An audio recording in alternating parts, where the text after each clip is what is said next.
On va maintenant passer à ce qui vous intéresse tous, on l'imagine au premier chef ici, le développement des échanges internationaux.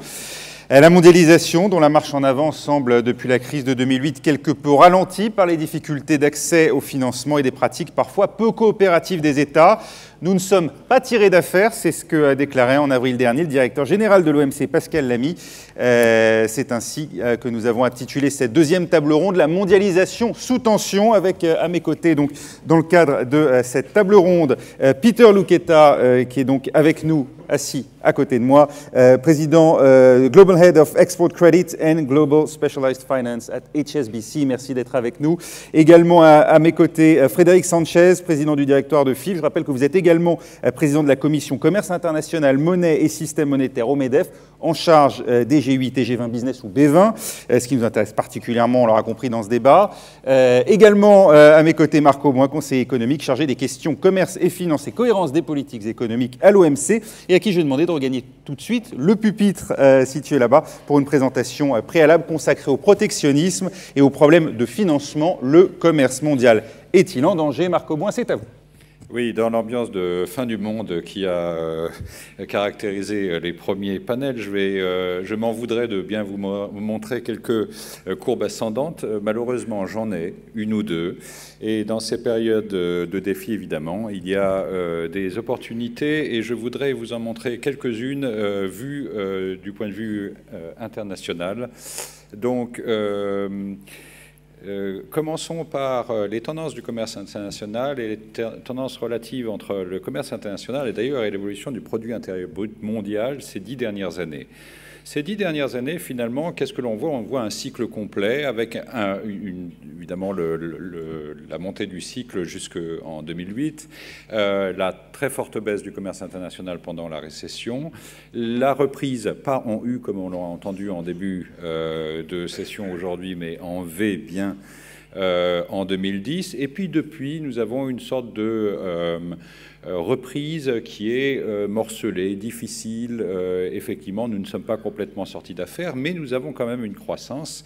Et si vous regardez les barres bleues par rapport aux barres vertes, c'est-à-dire les exportations mondiales qui sont égales par définition ou par construction aux importations mondiales, par rapport au PIB, nous avons toujours une évolution positive. Et qu'est-ce que nous regardons, qu'est-ce que nous voyons sur une décennie? Nous voyons finalement que la tendance des années 2000, avec ce cycle haut, cette récession, ce cycle haut, cette récession et puis cette reprise un petit peu édentée, donc un cycle d'une certaine manière un petit peu plus prononcé que les autres, mais sur le long terme, nous voyons que la croissance du commerce mondial est à peu près double que celle du PIB mondial. Et ça, ce que nous voyons dans les années 2000, nous l'avons vu dans les années 1950, nous l'avons vu dans les années 1960, 70, 80 et 90. Autrement dit, il n'y a pas rupture de tendance lourde. Alors évidemment, les centres de croissance du commerce international, les centres de demande ne sont pas tout à fait les mêmes. Mais n'est-ce pas une bonne chose, dans une certaine manière, qu'il y ait plusieurs pôles de croissance? Rappelez-vous, en 2008, on se demandait, les mêmes macroéconomistes qui vous affolent aujourd'hui, se demandaient d'où viendra la demande internationale puisque le consommateur américain ne sera plus là. Eh bien, la demande de commerce international, la demande d'importation. Oui, nous avons entendu effectivement ce matin que la demande d'importation de Chine n'avait cru en 2012 que de 17% par rapport aux 25% des années précédentes. Elle reste quand même très forte et nous avons maintenant une myriade de consommateurs qui tirent la croissance du commerce mondial. Et si vous regardez sur les 20 dernières années, ajuster des variations de taux de change, ajuster également des variations de prix, eh bien, vous voyez quand même que cette évolution du commerce international, continuellement supérieure à celle du PIB mondial, eh bien, le commerce international, ces 20 dernières années, a triplé en volume. Il a triplé avec une tendance qui est de l'ordre de 6% de croissance par an. Alors, elle pourrait être un peu inférieure, mais même si vous faites un calcul d'enveloppe et qu'elle est un petit peu inférieure à 4 ou 5%, qu'elle se stabilise avec un petit peu moins de demandes des pays émergents, un petit peu moins de demandes européennes sur le court terme, le commerce international doublera encore dans les 15 prochaines années. Et donc, ça pose la question de savoir, d'ailleurs, et là je fais le lien avec le financement du commerce, puisqu'il s'agit d'une activité qui évolue avec un crédit. C'est-à-dire qu'à peu près 80% du commerce mondial nécessite un crédit.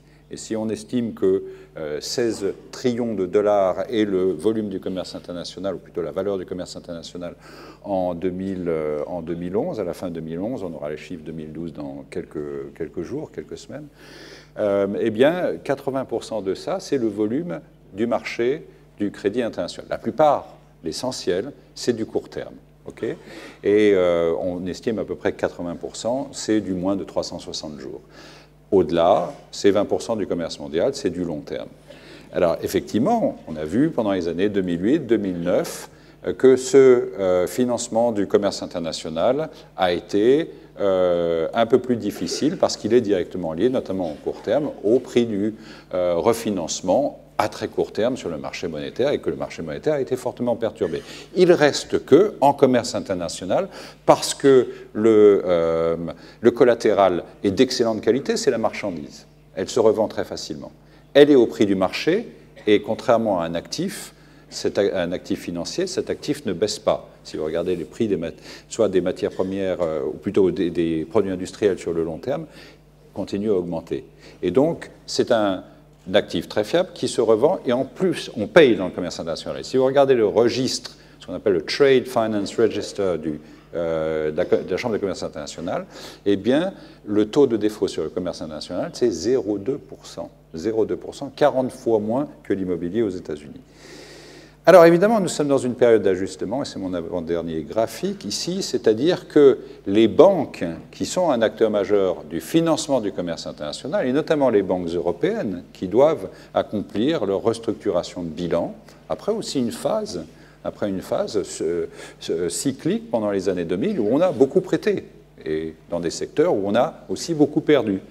Eh bien, effectivement, elles prêtent moins. Elles doivent recadrer leur bilan, elles ont des difficultés de refinancement, elles revendent des actifs sur le marché, donc elles se restructurent. Mais ce n'est pas le cas de tout le monde. Donc il y a des parts de marché qui actuellement, d'abord on entend beaucoup des banques qui réduisent leur bilan, on n'entend pas celles qui prennent des parts de marché, celles-là sont plus discrètes, mais il y en a en Europe, notamment des banques qui sont traditionnellement des banques de commerce. Et puis également, il y a à l'extérieur de l'Europe d'autres banques qui prennent de parts de marché et qui font donc que, même si le marché est un peu plus difficile aujourd'hui, il est globalement financé. Il y a certaines parties sur le long qui sont un petit peu plus difficiles. Vu d'Europe, on a une vision négative, mais on voit des acteurs japonais, chinois, de pays émergents qui, également dans le marché des financements, augmentent. Dans ce marché où l'évaluation du risque est un peu plus forte, disons, ou la perception du risque, parce que finalement, le niveau de risque global n'est pas beaucoup plus élevé. Si on regarde les statistiques de l'Union de Berne, c'est-à-dire l'union dont vous faites partie en tant que COFAS, mais avec tous les assureurs crédits, et que vous regardez l'évolution des claims, c'est-à-dire ce qui vous est demandé en matière d'assurance crédit, ces claims augmentent, mais restent à nouveau autour de 0,2% des primes encaissées. Donc, on est du stock des primes encaissées.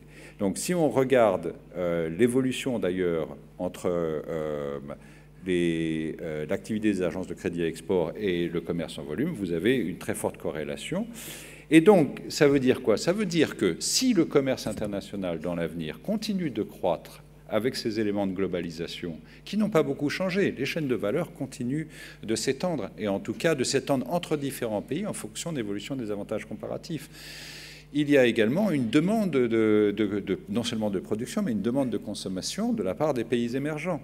Et l'Europe est bien placée pour en profiter. N'oublions pas que dans le commerce européen, l'Europe est un énorme commerçant, presque 40% du commerce mondial. 20% c'est du commerce intracommunautaire, on l'a entendu, il est déprimé, mais 20% c'est du commerce extracommunautaire.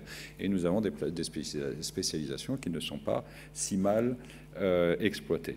Donc, autrement dit, au niveau financier, nous avons ici des opportunités, c'est-à-dire qu'il faudra bien que, dans la tension qui existe au niveau des banques et des agences qui financent le commerce international, une décision soit prise entre consolider le bilan, mais en même temps répondre à une demande de la part des traders, des commerçants, qui s'en va croissante, avec la globalisation qui continue, peut-être sur un rythme un petit peu réduit, mais qui continue. Donc là, il y a une tension, mais je pense qu'au bout du compte, il faudra bien répondre à la demande, et des choix seront faits à l'intérieur des bilans. Je suis plutôt positif sur la question, malgré la réglementation, etc. Au niveau de l'évolution de la globalisation, on ne voit pas d'éléments, en dehors un petit peu de la finance en court terme, mais au niveau des structures de l'industrie, de déglobalisation actuellement. Et enfin, au niveau du protectionnisme, alors puisque ça fait partie de la... alors bien sûr, c'est ce que Pascal Lamy a dit ce week-end sur les médias, il y a une petite tentation et nous faisons au niveau de l'OMC, au niveau du G20, une surveillance renforcée. Je n'irai pas jusqu'à dire un name and shame mechanism, c'est-à-dire de mettre le doigt sur ceux qui font plus de protectionnisme, mais nous avons un stock de mesures qui représente 2 à 3% du commerce mondial. Il a augmenté un petit peu après la crise en 2008-2009. Il semble se stabiliser aujourd'hui. Il a un impact négatif dans le sens où il tend à mettre les acteurs sous tension.